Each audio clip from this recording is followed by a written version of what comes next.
Bonjour tout le monde. Et oui, de retour au chalet après une brève visite à Québec pour aller dire bonjour à nos amis du Pub Randolph.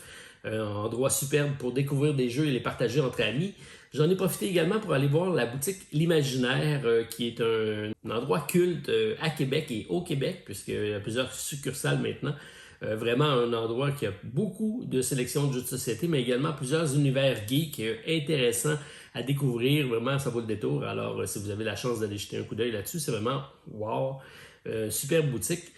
Et donc, j'en profite également pour souhaiter bonnes vacances à tous ceux qui commencent. C'est le début des vacances de la construction au Québec. Il y a beaucoup de personnes qui en profitent durant ce temps-là pour prendre leurs vacances. Alors, j'en profite également, moi, pour vous faire une sélection de jeux pour apporter, justement, en famille, pour découvrir durant vos vacances. Alors, sans plus tarder, mon actualité ludique du 23 juillet.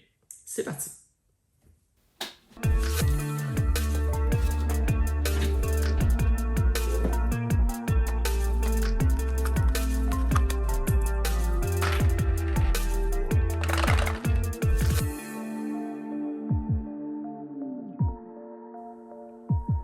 Bonjour tout le monde!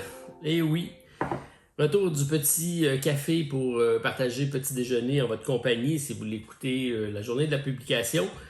J'ai pas pris ma grande tasse ici qui m'avait été gracieusement offerte par un de mes abonnés. Donc, elle est au chalet. Elle est assez impressionnante. Alors, je mets ça ici. C'est donc mon gobelet de la Société des Jeux. Et j'ai pas non plus eu la chance d'apporter mes nombreuses tasses. Ils sont restés à la maison, donc j'ai pas ça au chalet. Donc, je pourrais pas vous montrer ma belle tasse de la Bretagne et des autres tasses. D'ailleurs, j'en profite puisque la dernière fois, j'avais une tasse du Tour de France et on a un Québécois qui a gagné une étape pour une première fois en 34 ans, je pense. Alors, c'est Hugo Houle qui d'ailleurs est un cycliste de la région ici. Je suis en Mauricie présentement et c'est un cycliste de Saint-Perpétue. Donc, bravo. Content de savoir que le cyclisme du Québec est finalement bien représenté au Tour de France. On a une belle équipe là-bas. Donc, bonne fin de compétition à tout le monde si vous suivez ça. On suit ça en distance d'ici. J'en profite pour vous parler du podcast également. Donc, j'avais mon spécial podcast de l'autre côté du plateau cette semaine. Je n'ai pas eu la chance de le faire avec Martin Lafrenière, malheureusement. Conflit d'horaire dans mon cas. J'en ai profité pour inviter Stéphane. On a fait un petit l'épisode de cette semaine et on avait mentionné donc les livres-jeux. Stéphane me parlait dans le Nid du Mal. C'était donc un de ses derniers jeux qu'il avait fait, donc d'un auteur québécois. Et moi, je vous ai présenté Les Tisseurs d'Orage pour ceux qui se demandaient de quel livre-jeu je parlais avec mon anecdote très cocasse. Donc, vous irez l'écouter si vous ne l'avez pas écouté. C'était un bel épisode en compagnie de Stéphane. Et soyez sans crainte, Martin sera de retour la semaine prochaine pour le podcast. Alors, qu'est-ce qu'on a reçu? Donc, c'est beaucoup de jeux reçus cette semaine pour essentiellement une sélection de Gigamix. Donc, c'est ce qu'on a reçu, donc le conteneur complet des jeux de Gigamix. Et il y a d'excellentes propositions, entre autres pour des jeux de vacances. Alors, qui dit vacances dit jeux portatifs et la gamme ici de petites boîtes en métal chez Gigamic est vraiment propice à s'emmener facilement et tout ça est protégé. Alors, on parle ici de La fin des artichauts. C'est une traduction, une localisation en français d'un jeu que j'avais vu au Gen Con il y a un an. Alors, très beau jeu de party en famille. Donc, c'est un jeu même de deck building. Pas rien. Dans lequel on va avoir donc deux jeux de cartes ici et c'est des artichauts. On va partir avec une main d'artichaut de 5 cartes d'artichaut et le but c'est de s'en débarrasser parce qu'on sait que les artichauts ça n'a pas de cœur d'artichaut. Et donc on va comme ça dans un marché central aller recruter de nouveaux légumes pour essayer de remplacer nos fameux artichauts, peut-être même en donner à nos adversaires. Bref, c'est un jeu qui se joue rapidement, c'est un jeu d'ambiance, 2 à 4 joueurs, 20 minutes par partie. Belle sélection qui fait en sorte que c'est quand même assez stratégique comme jeu, donc vous ennuierez pas, ce genre de jeu que vous allez vouloir refaire des parties assurément. Donc la fin des artichauts, ça vient d'arriver ici au Québec, je pense que vous avez déjà vu ça de votre côté en France. J'ai reçu ça, c'est pour tester cette semaine, j'ai lu les règles et ça me semble fort intéressant.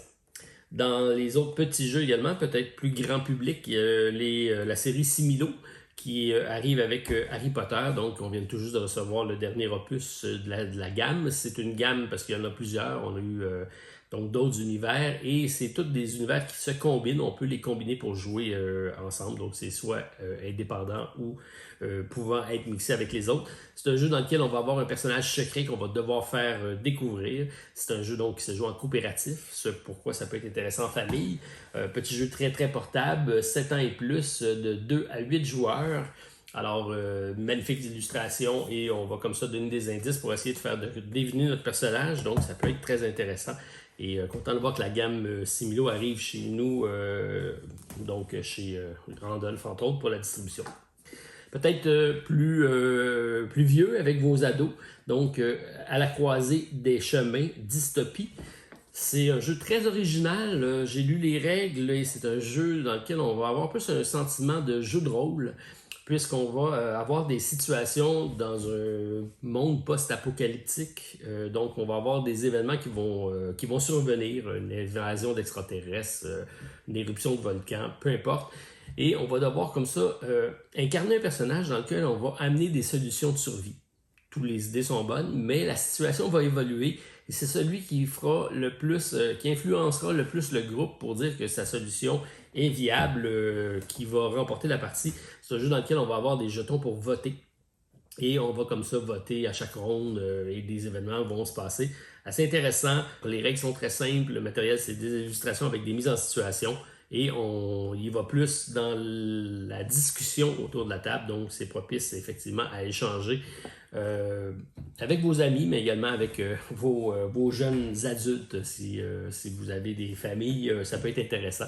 Donc, de solliciter des discussions dans des cadres un peu spécifiques. Donc, est très très différent comme type de jeu. J'ai hâte de le tester. Je pense que ça peut être intéressant. Et ben, mon coup de cœur de la semaine, c'est assurément Acropolis. Un jeu que j'attendais, c'est un jeu qui est même très attendu au Gen Con. On va avoir des copies qui s'en viennent. C'est un jeu très large public qui va plaire autant aux non-initiés, à ceux qui découvrent les jeux, qu'aux vrais gamers. C'est un jeu donc de 8 ans et plus, 2 à 4 joueurs, 25 minutes par partie. Sachez que j'ai déjà fait mon challenge solo, donc je travaille là-dessus en fin de semaine juste pour l'équilibrer, mais c'est très facile. Ça se joue en une quinzaine de minutes, c'est très addictif comme jeu. Donc c'est un jeu de repêchage, de placement de tuiles. Donc on va avoir des tuiles très très épaisses, donc c'est la tuile de départ. Avec une forme particulière. On va avoir des représentations de bâtiments sur les tuiles et on va comme ça construire notre ville, notre village pour marquer un maximum de points. On va également construire notre village en hauteur, puisque plus qu'on exploite la hauteur dans le jeu et plus nos points sont payants en fin de partie. Alors, c'est très bien fait, superbe qualité de production. Et c'est un jeu, je pense, qui va s'installer pour durer dans la veine de Cascadia. Mais il y a suffisamment de différence, je trouve, avec la hauteur et la simplicité des mécaniques qui fait en sorte que je pense que c'est un jeu qui devrait avoir un beau succès.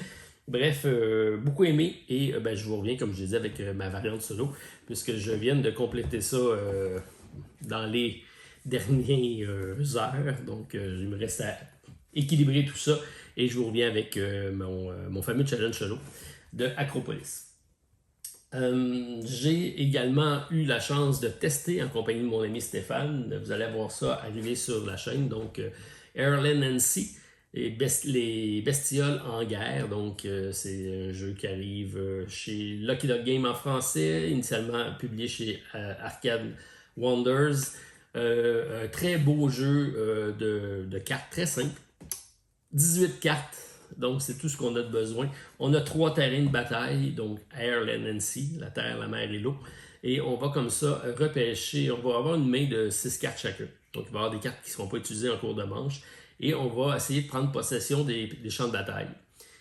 Il y a une stratégie qui s'installe, il y a beaucoup de synergie entre les cartes. Il y a vraiment les cartes faibles qui ont un texte qui va beaucoup modifier la partie. Les cartes plus fortes vont nous permettre de remporter les manches, mais c'est pas forcément ceux-là qui vont nous permettre de gagner. Bref, c'est le genre de jeu 2 joueurs qu'on va aimer enchaîner les parties parce qu'on va s'améliorer, on va avoir quasiment un bluff qui va s'installer avec notre adversaire.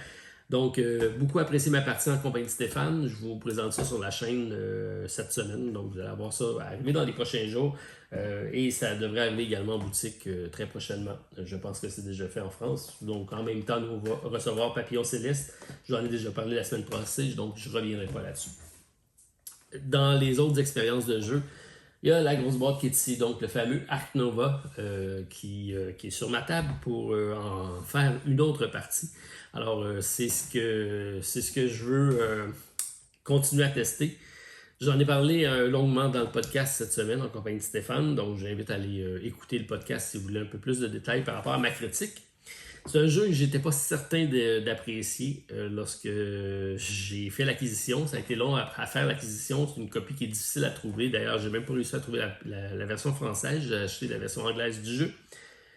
C'est un jeu donc qui, comme je dis, est disponible en français. C'est chez Super Meeple.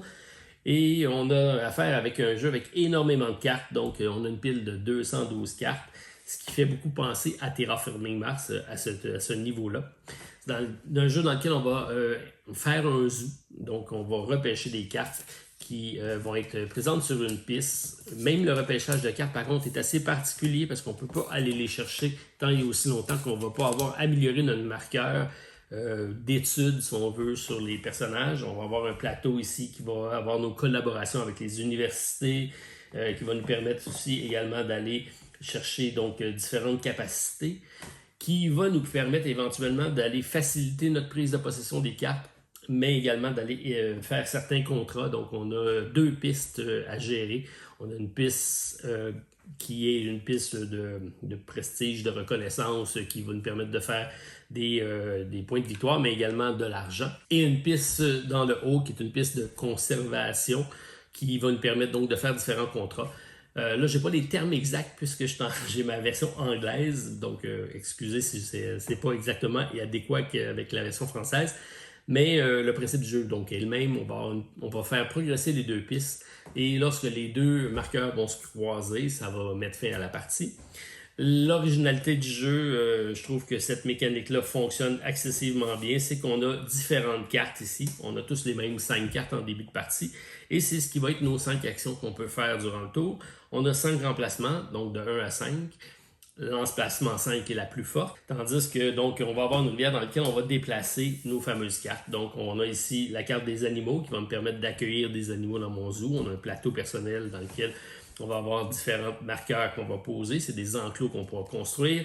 Et ces enclos-là vont accueillir éventuellement des animaux pour aller récupérer des cartes, les mettre dans notre zoo et faire nos fameux contrats de fin de partie. Dans le jeu dans lequel il y a énormément de mécaniques, ce pourquoi j'ai adoré. C'est un jeu dans lequel on va devoir penser vraiment notre stratégie, de quelle façon on va y arriver, selon les cartes qu'on va avoir en main, selon les objectifs qui sont à faire, comment on va progresser dans ce gros casse-tête-là. C'est un gros puzzle. C'est pourquoi j'aime beaucoup le jeu. Je pensais pas l'aimer autant. Je le place même de façon... je l'apprécie plus qu'un Terraforming Mars. Alors, c'est pas peu dire. C'est un jeu qui avait un gros hype. Je me demandais s'il était justifié.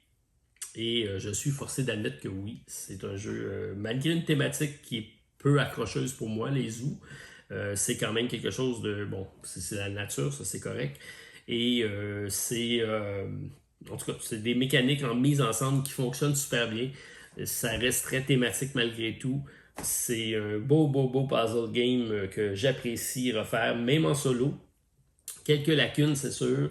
Avec les 212 cartes, on peut avoir des combinaisons qui vont être difficiles à faire parce qu'on va attendre une fameuse carte qui ne sortira pas. Ça peut être frustrant. Le deck, dépendamment du nombre de joueurs, ne va pas rouler de la même façon. Donc, c'est peut-être un des aspects peut-être plus négatifs.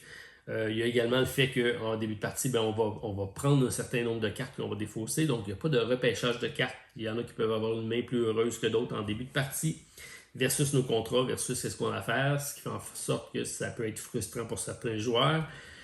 Mais comme la partie est relativement longue, ça va se balancer au cours de partie. C'est peut-être un autre aspect aussi négatif, c'est des longues parties.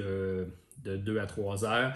Sachez que vous embarquez dans quelque chose de gros, mais c'est quelque chose quand même qui passe rapidement. C'est pas de quoi que j'ai eu l'impression que c'était lourd et fastidieux. Et le solo se joue bien, mais ça reste une course au point. On a un certain nombre de tours. On a un petit tableau ici. On va donc faire un certain nombre de tours pour essayer de réussir à croiser nos marqueurs. On a 3 degrés de difficulté en partant de 0 points, 10 points ou 20 points. Ça reste une course au point. C'est pourquoi j'aurais aimé ça qui modernise un peu plus le solo. Ça viendra peut-être. Je sais qu'il y a des variantes sur BGG, entre autres, pour essayer de rendre ça plus actuel. Donc, c'est peut-être mes 3 seuls points négatifs, si on veut, du jeu. Autre, le fait aussi que ça n'a pas une grosse table. Mais vous voyez que c'est très, très mineur. C'est vraiment un jeu que j'ai adoré. Et il y a suffisamment de choses aléatoires dans le jeu qui fait que la rejouabilité va être excellente. Le nombre de cartes, des objectifs variés. Bref, beaucoup de choses très positives. Alors, je suis forcé d'admettre que j'ai aimé ça. Alors, je fais ma confession aujourd'hui. Alors, c'était pour Ark Nova, donc il est encore sur ma table pour en faire une partie, donc c'est excessivement bon signe. J'ai mis ici de côté également la grosse boîte de Eutia, puisque la campagne Kickstarter arrive la semaine prochaine. Ceux qui n'ont pas eu la chance de mettre la main sur la boîte, donc sachez que ça sera maintenant le cas pour le reprint et l'extension. Et je sais qu'il y en a qui suivent le challenge de Martin Lafrenière, donc de ne pas backer de jeu. Donc, mais je vous passe quand même l'information. Je sais que beaucoup avaient été déçus de voir la campagne annulée lors de la précédente campagne. Alors, c'est une courte vidéo encore une fois cette semaine, mais je tenais à être présent puisque je suis au chalet. J'ai pas tous mes jeux que je peux vous partager, mais j'en amène quand même un certain nombre à chaque fois pour vous partager ce qui est d'actualité pour moi là, au courant de la semaine. Alors, j'attends de vous lire, savoir si vous avez des vacances et si vous partez en vacances, vous apportez quoi pour jouer en solo avec votre conjointe, avec votre famille. Je vais être curieux de découvrir ça, donc laissez-moi savoir en commentaire. Puis on se revoit demain pour la vidéo de Rodolphe pour l'actualité de ce sous-financement. Donc bon week-end à tous, à la prochaine, bye!